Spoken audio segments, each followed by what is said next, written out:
Ici, les rats ne réagissent pas à mon odeur. Peut-être parce que dès mon arrivée, je me suis installé provisoirement dans un nid abandonné et me suis imprégné de ses effluves. Ou alors, cette ville est précisément celle que je cherchais depuis longtemps. Au début, je prends toutes les précautions. J'évite de me hasarder dans les caves et les égouts, partout où les rats circulent et nichent, et lorsque je vais m'alimenter sur les décharges, j'observe attentivement le comportement des rats autochtones. Ils agissent comme s'ils ne me voyaient pas. Je redoute toujours une attaque inopinée. Aussi, je ne pénètre jamais dans leur nid. Je ne m'en approche pas. Je ne les effleure même pas de mes vibrisses. Je préfère mener la vie d'un solitaire. J'habite tout près des hommes, dans les lieux où ils vivent. Les murs épais de la vieille maison dissimulent nombre de fissures et de lézardes, des hottes de cheminée et des tuyaux de décharge hors service, rongés par la rouille. Je me suis caché tout en haut du bâtiment, sous le plancher de l'étage supérieur, à proximité du toit garni de plaques de tôle. Souvent, j'écoute les menus bruits qui viennent de l'extérieur, les oiseaux qui se promènent sur la surface métallique. Tu es là depuis le début de l'hiver. L'homme qui habite dans cette chambre ne paraît pas avoir remarqué ta présence. Même le grincement de tes dents usées contre une latte du plancher ne détourne pas son attention de ces papiers étalés. Juste à côté de la table, il y a un piano droit. L'homme s'en approche et frappe les touches. Puis il revient à ses papiers.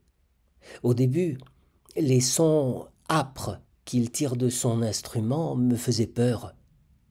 À présent, je m'y suis habitué, et je choisis souvent le moment où il est assis au piano pour traverser la chambre derrière son dos voûté. De temps en temps, il prépare une boisson chaude, luisante et noire, dont le parfum me donne de violentes crampes d'estomac.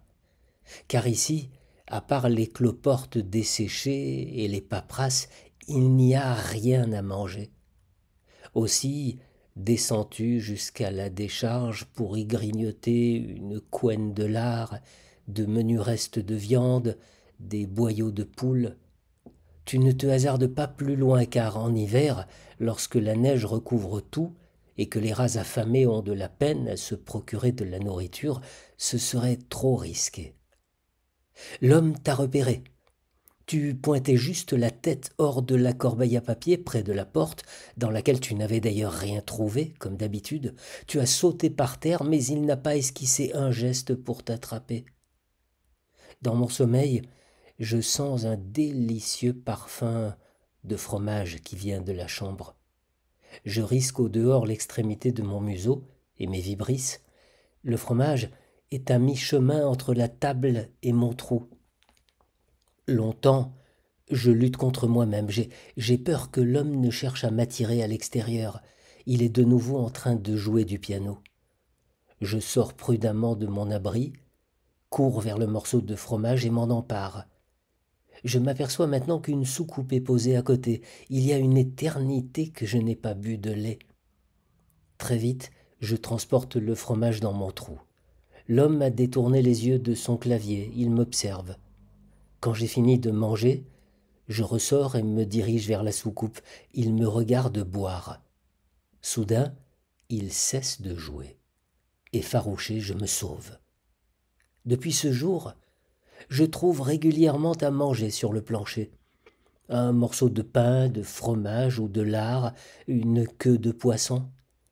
Dans la gamelle, du lait, parfois de l'eau. Je n'ai plus peur. L'homme a une attitude amicale. Il ne crie pas, ne lance pas d'objets sur moi. Désormais, je ne transporte plus la nourriture dans mon trou, je la mange sur place en sachant qu'il m'observe. Derrière la fenêtre souffle le vent d'hiver. Il s'engouffre dans la maison par les conduits de la cheminée et de la cuisine, il hurle et gémit. Une araignée venimeuse et rapide rôde dans la chambre à la recherche d'insectes engourdis et de larves. Je la vois se promener sur le lit de l'homme endormi parcourir sans bruit son visage. L'hiver se poursuit. Au réveil, je sors de mon trou et me dirige comme d'habitude vers la nourriture. Aujourd'hui, il n'y a rien. Rien que du lait tourné dans la soucoupe. L'homme est couché sur son lit. Je l'entends qui respire, halète, gémit. Des pas dans l'escalier. La chambre se remplit d'hommes. Effrayé, je m'enfuis et je descends le long des conduites d'eau jusqu'aux boîtes à ordures couvertes de neige. De lourdes bottes font un bruit désagréable. Les intrus sont toujours dans la chambre. Je les entends glousser, siffler, souffler, respirer bruyamment.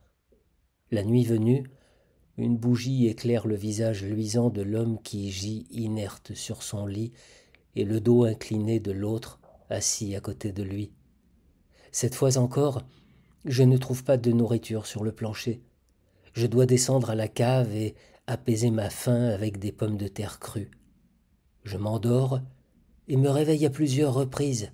L'homme est toujours couché, sa respiration est devenue sifflante, il suffoque, il s'étouffe. Nouvelle expédition dans la cave. Les rats que je rencontre ne me manifestent plus la même indifférence, ils m'attaquent. Je rebrousse chemin. La chambre est vide. L'homme n'est plus là. Les paperasses dispersées dans tous les coins ont disparu également. L'odeur de la chambre obscure s'est dissipée. Il n'y a plus trace de présence humaine. Seule l'araignée tisse ses toiles dans les coins.